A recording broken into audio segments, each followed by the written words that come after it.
NorCal. 209 King of Comedy. It's Rick without the K. James presents, in my opinion, podcast. So you touched on a couple things, so let's go in a couple different directions then. We're going to start with the racism in America and stuff. We had a panel where we had two good friends of yours, Chris and Greg. Chris and Greg, which really two intelligent guys. Greg's the RN, correct? Yeah. Have been in the military, all that type of stuff. Chris is is a comic, right? Yeah. So touch on that episode a little bit. What you wanted to get out of that episode? Do you feel comfortable with the direction it went? Again, that's one of those episodes that I went into it knowing that I was putting you on the episode because you were going to be the angry white guy, right?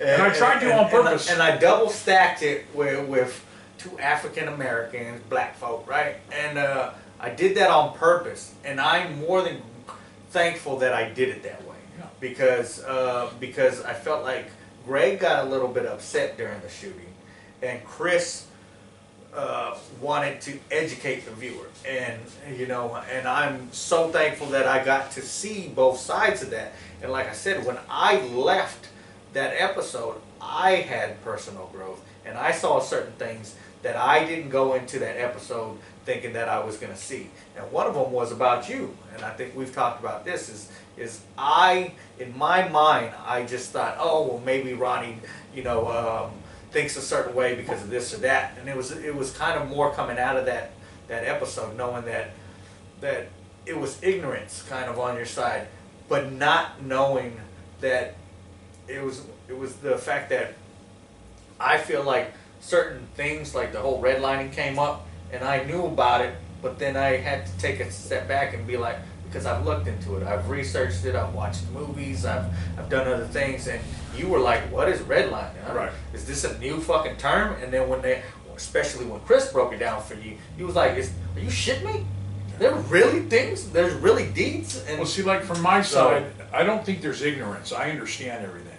And one of the things I did on the show, which I think pissed Greg off a little bit, is that I purposely took the antagonist side. Okay. I purposely went on Facebook and looked at some questions and went on I found a couple of these like white supremacy things and looked at the statements they were making. So I came on it so I could kind of like ask questions on purpose to try to light them up and get them, like, that's why I asked questions, because they didn't just come out and say, they weren't just coming out and saying things. That's why I was asking, what's your view on Black Lives Matters? What's your view on this? And it's not my view, it's how I painted things. The one thing that I did not know about, had no clue, had never heard the term, was, like you said, redlining. White people have gotten way better at racism. They've gotten better at coding it, hiding it, putting it in plain sight, to where if I say that's racist, that syrup bottle's racist, they're like, you're fucking tripping. It's a syrup bottle. How is that It's racist? almost like, what's it called? Redlining. What does that mean? That basically means banks will not give loans to people of color to keep certain neighborhoods a certain way. In Oakland, there's a place called Piedmont. I've heard of it. If you drive through Piedmont, there's columns that stand at every street that go into Piedmont. These columns were racial barriers. These were the columns that let real estate people know and black people know you're not living up here. Really? And if you go look on most of these home deeds and stuff in those areas, it clearly says no Negro, Asian, or Jew can live here. Are you being And they're serious? still on there. actual? Still on there. You have to pay money to get that removed off of your house deed. Wow. And it does get removed. They just add an amendment to your house deed. So it's still in there. It says, me and Greg can't go live in that neighborhood. Even though we can, if we have the money now. But if they can't, it's redlining. Tracy was kept a certain way. Tracy was white because of white flight. When those ports in Oakland opened and all those black people from the South came up here to get those jobs, white people said, you know what, we don't want to live around here. Let's push out. So then you get Walnut Creek, Livermore, Concord, all that stuff that connects the Bay Area to here, you get all that. See, now, me being a young kid, though, I never noticed any of this. I never even heard of that. I swear to God. That's not meant for you to know. It's hidden in plain sight. That's exactly what they want. Personally, I was embarrassed and even ashamed that white people or any people, and I consider myself Indian. I don't consider myself white. So my ancestors have all been the slaves. My ancestors have been killed and all that stuff to get our property. I went through a lot of the stuff they went just a few hundred years earlier. And so I understand that. But to know that the people were doing that to other people, I find ashamed. The thing that bothered me the most about what we got out of that was the way Greg was treated after serving in the military. Greg is a very, I would call him proud and strong man, very intelligent, and for him to serve his country in the military and be treated like a dog, I don't know how else to put it. Some of the words that were used, go back and watch the episode, you'll understand the way he was treated, things he was called. I think that's a disgrace. And so that's a couple things. And once again, and I'm not trying to be like, oh man, I'm so, but I've never woke up a black man. I've never went to bed and been a black man. I've never lived a black man's life.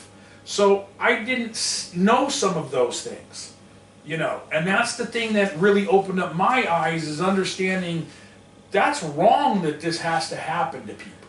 And I think, like, during that episode, I felt more of a kinship towards Greg because of that. Because I felt like me and Greg have the same background in the fact that me and him are the type that if something has happened to us, we feel the whole world should know it, Right.